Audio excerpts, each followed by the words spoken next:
All right, Jay, and with the potential for heavy rain, residents in a North Toledo neighborhood are concerned.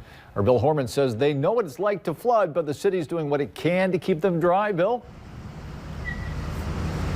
Sometimes it can seem like a losing battle, but the city of Toledo believes that by using portable pumps like this one and the one down the street, they can keep a bad situation from getting worse.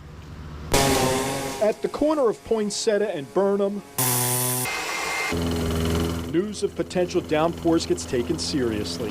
Yes, that's why I'm cutting my grass. I'm getting ready. Gary says in a heavy rain, his street and his basement flood. All I got is some pumps, but if we lose our power out here, everybody goes under. Jim Todd gets flooded too. You know, we're expecting 2 to 4 inches of rain this weekend. Yeah, that's why I'm trying to get ready. He owns 2 rental properties next door to each other. He pumps out the water, but it goes right back into the street. The city uses portable pumps. It helps, but it doesn't solve the problem. Here's the problem with Poinsettia. Heavy rain hits the roof, goes down the gutters, and then flushes into the street. There's no place to hold the water, so what happens is it drains into that intersection, and that can create high water.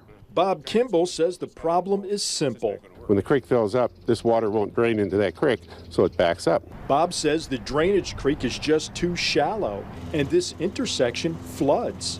Cars will be coming down the street, and we'll tell them don't go, because if they go, it gets up over their hood and they flood out. We keep an eye on it. We always have someone out. Ed Moore's department is dispatching portable pumps to areas prone to flooding. Hoses pull high water out of the sewers and pipe that water to places like Bennett Park. Out at Bennett Park, we may have to flood the park at times. You know, you just put the water in the park. But it's all in an effort to try to keep it out of people's basements. Neighbors say the pumps work to a point, but they know heavy rains are coming.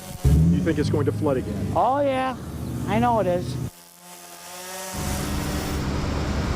A few minutes ago, a woman from this neighborhood drove up just to make sure that this pump was here in time for the big storm. She said she spent $17,000 repairing her home after a recent flood. She doesn't want to go through that again, so she says when she knows it's going to rain heavy, she calls the city every time, wants to make sure there's a pump on this corner. If you suffer flooding in your basement or your street is flooded, you can call Engage Toledo. The number is 419-936-2020. Let them know what's going on. These are portable pumps. Maybe they can put one on your street.